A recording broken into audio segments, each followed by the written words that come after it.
সুযোগটা যে পেয়েছি, আল্লাহ এই সুযোগ করে দিয়েছেন, এটার জন্য মহান রব্বুল আলামিনের দরবারে শুকরিয়া জানাচ্ছি, আলহামদুলিল্লাহ। এই সুযোগের পিছনে আজকে এখানে আপনাদের সামনে আমরা যে কথা বলছি, আমি ব্যারিস্টার নুরুল হুদা জুনেদ এনসিপির একজন রিপ্রেজেন্টেটিভ হিসেবে কথা বলছি। এটার পিছনে বাংলাদেশের রাজনৈতিক পট পরিবর্তনের ইতিহাস, বাংলাদেশের মানুষের নতুনভাবে নিজের স্বাধীনতা এবং মত প্রকাশের স্বাধীনতা উদ্ধারের ইতিহাস লেখা আছে। গত জুলাই অভ্যুত্থানের মাধ্যমে আমাদের ছাত্ররা, মাদ্রাসার ছাত্ররা, ইউনিভার্সিটির ছাত্ররা, প্রাইভেট ইউনিভার্সিটির ছাত্ররা রাজপথে নেমেছিল একটি দাবি আদায়ের জন্য। সেটি ছিল আমাদের অধিকার ফিরে পেতে চাই, আমরা বৈষম্য শিকার হইতে চাই না। আপনারা সবাই জানেন, আমরা জানি মাদ্রাসাকে সবসময় একটা সেকেন্ড ক্লাস এডুকেশন ধরা হয় যে মাদ্রাসায় পড়ালেখাটা হচ্ছে একটা সেকেন্ড ক্লাস, এটা আপার ক্লাস না।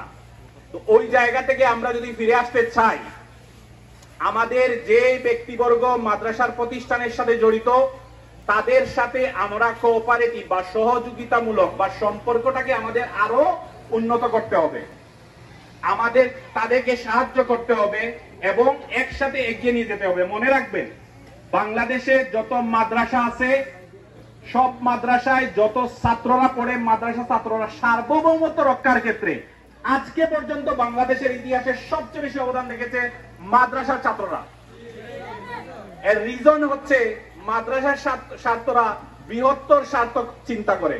তারা চিন্তা করে আমরা পড়ালেখা করছি, এটাকে যেন নিজের শুধুমাত্র সাময়িক কোনো লাভের জন্য নয়, এটা আখেরাতের জন্য পড়ালেখা করছি, আমরা উপস্থিত কোনো স্বার্থ উদ্ধারের জন্য নয়।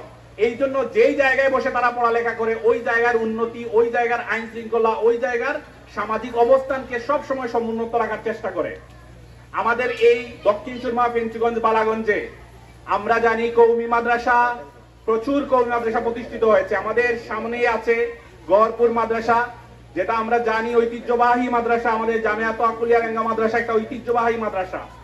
আমরা আপনাদেরকে বলতে চাই, বৈষম্য বিরোধী আন্দোলনের নেতৃত্ব যারা দিয়েছে তাদের মধ্যে কওমি মাদ্রাসার একটা বিপুল সংখ্যক নেতৃত্ব আছে।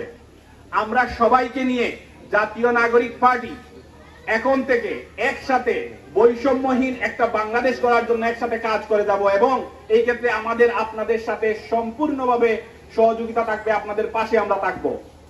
আমি ধন্যবাদ জানাতে চাই আজকে এই মাদ্রাসার সাথে যারা জড়িত আছেন, আমাকে এখানে ইনভাইটেশন দেওয়ার জন্য।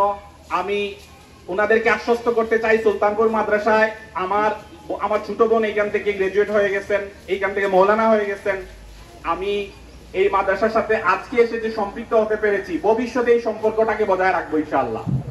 ভবিষ্যতে এই মাদ্রাসার সাথে, মাদ্রাসার বিপদে আপদে যেন এটলিস্ট পরামর্শ দিয়ে হলেও সাথে থাকার চেষ্টা করবো। আপনারা আমার জন্য দোয়া করবেন, আমাদের পার্টির জন্য দোয়া করবেন যেন বৈষম্য বিরোধী আন্দোলনে উঠে আসার নেতৃত্ব, ভবিষ্যৎ বাংলাদেশে সংস্কার, আওয়ামী লীগের বিচার এবং একটা গণপরিষদ ইলেকশনের মাধ্যমে একটা বাংলাদেশকে সমৃদ্ধশালী একটা দেশ হিসেবে গড়ে তুলতে পারে। আসসালামু আলাইকুম ওয়া রাহমাতুল্লাহি ওয়া বারাকাতুহু।